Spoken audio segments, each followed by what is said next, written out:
lighting the fire. Oh, we saw you messing with your hand in the first quarter. Yeah. You got it taped up.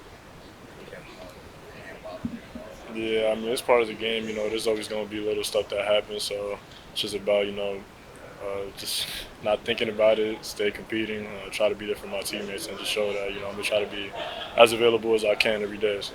Somebody swipe at it. It was me reaching, and I just, my thumb got caught a little bit. It happened probably like 3 times, but like I said, it's part of the game. So.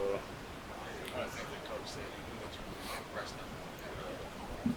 Mm-hmm. That probably happened to you. Yeah.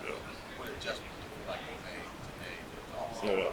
Yeah, just on reading the closeouts, attacking the closeout. I know I got a mid-range game, so I can just get to that anytime. And, next step is just going to be getting to the rim and also keeping my foot off the baseline. So just some, little things that I'm going to keep learning from and improving from. But, I'm grateful that, I was able to have that experience today. But I'm going to definitely use it going forward. What was the difference in rhythm for you, like hitting like an open three as opposed to like the contested minis that you got in the second? I think, like I said, that's stuff that I work on. So for me, I feel comfortable doing those things. Obviously, I'd rather take a catch and shoot three, but they're not going to allow that at this next level. So it's just about reading the closeouts, and then when I do have the shot, making sure that I take it. But just playing off instincts, off reading the defense, and just taking what they give me. Saw you also play a pretty good two-man game there, and obviously he drives and passes. What's Yeah. it like to play off of that for a shooter like yourself? Oh, it's amazing. He puts so much pressure, on the other side. So just to know that I have somebody that could put the ball down, and he's a big man. He's able to do that stuff, and he can come and give a little wiggle and then come to me off and give me a handoff and set a good screen. He's a really big and physical guy as well. So just to have him on our side, man, I'm blessed and lucky, and I'm just glad that I don't got to go against him. Koby, después de 2 juegos ahora con los Suns, ¿qué sientes que una o dos cosas que tengas que mejorar en tu juego? Sí, definitivamente llegando al aro, eso es algo que yo he tenido que trabajar, tú sabes, por un par de años ahora, entonces ahora a este nivel es más necesario, pero creo que estoy reaccionando a cómo me están defendiendo muy bien, pero uno siempre puede, tú sabes, seguir mejorando, eso para mí será eso. In general, how do you feel like you're going to adjust to the NBA physicality compared to college? Oh, I think I'm just really great. I think I'm just like my body still hasn't developed, and I still think that throughout this off season that's some major focus for me. Keep getting stronger and stuff like that. But I feel like I dealt with the physicality last year.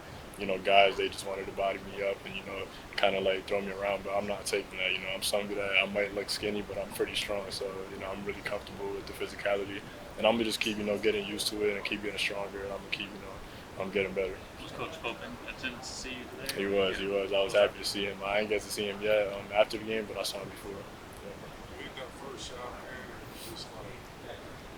Just got going. It was a tough shot out of the party, but you hit a first shot like that, when you hit a big shot, does it real open up for you? Yeah, for sure. I think as a shooter, you always want that first one to go in. So once you see that, you kind of know, like, you got a good rhythm going. You're going to get a couple more and stuff like that. So for me, seeing the first one go in is always good. But I'm also really comfortable knowing that if I miss the first one, that doesn't change anything. I'm going to just keep shooting and keep doing what I do. So, thank you.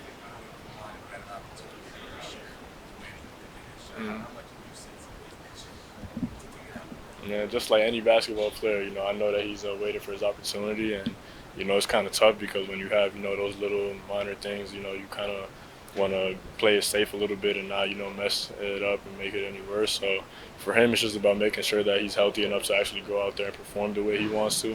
And we all got his back, so we know that what he's going through is not easy and all that. So we're just trying to be there for him. But I definitely know he wants to be out there, and I'm sure that he will be soon. Following up on Khaman, you can see him just going crazy for the team on the sidelines. What's it like been getting to know him and seeing him cheer everybody on, even though he's just rookie?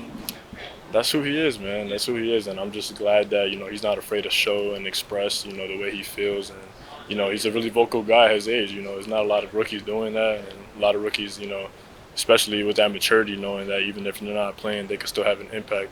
So for him, it's big time just to know that he's somebody that even today he wasn't playing, but we're still going to hear his voice and we're still going to have his encouragement. Thanks, Koby.